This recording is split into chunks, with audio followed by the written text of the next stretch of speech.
mean, the stronger, I mean, if you didn't have relationships with people, you're not making any money. So right. it's something that is across the board and important in all aspects when you're dealing with groups of people that need to work together.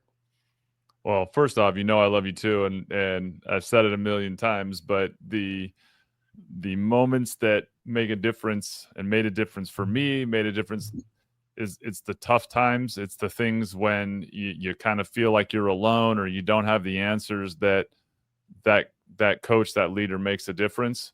And it makes the impact. It's very different to celebrate with people that weren't there when you were failing than it is to celebrate with those that had your back when you were in the dark times. And you notoriously have made an impact. I could go down the list of all the guys from myself and everybody I played with on that.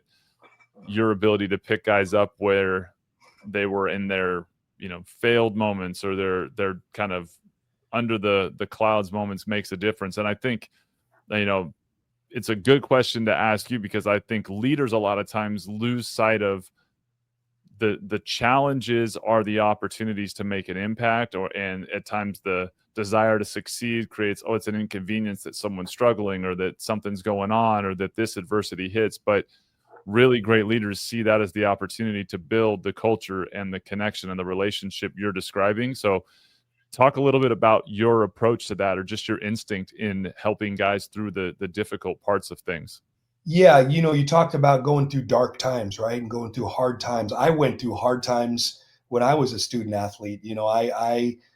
I played at Chico State. I came to Chico State after having a pretty successful high school and junior college basketball career. And I got here, and really there were times when I felt like an afterthought. I didn't play very much. It took me a redshirt year, a junior year with just sitting on the bench, and finally carved out a role my senior year. But I had, and we're talking about athletics, right? It's not life and death, but we treat it that way, like it is. Absolutely. And there were many dark times and many times that I had where I questioned what I was doing, why I was doing it, and thankfully just kept showing up. I said, well, I'm going to show up. I'm just going to keep showing up, showing up, showing up.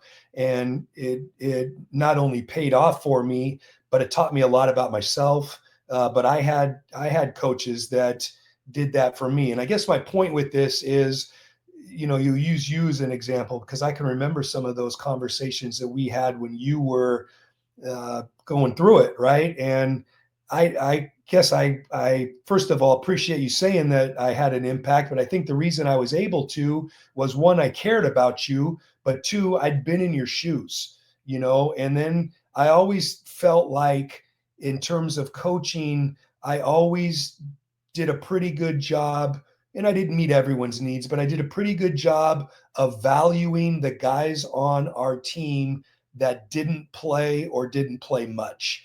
Right? That guy in the 9th, 10th, 11th, 12th, 13th, 14th role, where they're barely seeing the floor. Some of them aren't seeing the floor at all. Finding ways to make sure that those guys knew they were valued. And that could be by taking them to lunch. It could be by, bringing them into the office and telling them, you're proud of them. It could be like by calling them out at the end of practice, in front of their team. I mean, I was always trying to find ways to make sure that those guys knew we valued them, because I'd been in their shoes. And I think there's a lot of successful coaches that were great players, right? And they've never been in that situation. And sometimes I think that guys like that lose sight of what it's like to be a guy that doesn't play or doesn't play much, because they never experienced it. Well, I experienced it a lot, and I knew what those guys were going through. And so I would try and always have an open door policy. Like, if you want to talk about something, you might not like the answer, but I will talk to you and I will be brutally honest with you. But I also really tried to show everybody, especially those guys that didn't get a lot of kudos or pats on the back or playing time, that I loved them and I cared about them and I valued them. Yeah, that consistency in recognizing each situation comes with paying attention to each guy's situation and understanding it, right? And Mhm. I've always felt really strongly about coaches that are one size fits all in terms of how they coach. Like some guys are so hard on themselves that you actually have to be the opposite with them. Like you need to be constantly kind of pushing them because they're beating themselves up for everything. And other guys, have the kind of that lazy gene. They almost need to be challenged, need to be, having someone on their, on their tailpipe all day long because that's what sparks them. But coaching in reverse for those two generally has a negative effect on both fronts, but you can't skip the step of kind of figuring it out. Yeah. And, it's trial and error sometimes with certain guys, right? But what was your approach when you were trying to figure guys out? Did you, try to mix up your style with them and push a guy and then pick a guy Yeah, up? Did you have kind of a mindset around it? I was myself, right? I was intense. I was aggressive. Uh, I like it passionate. I like practice to be hard. I like it to be physical. I like it to be intense. So that's the type of energy that I tried to bring every day. Now, in terms of coaching guys individually, you can't coach everybody the same. And so there were certain guys that I could be harder on. Uh, and I was demanding of everybody. There were certain Yeah. standards that everybody had to live up to, but how the buttons that you pressed, everybody's got different buttons, right? And what might work for you isn't going to work for somebody else.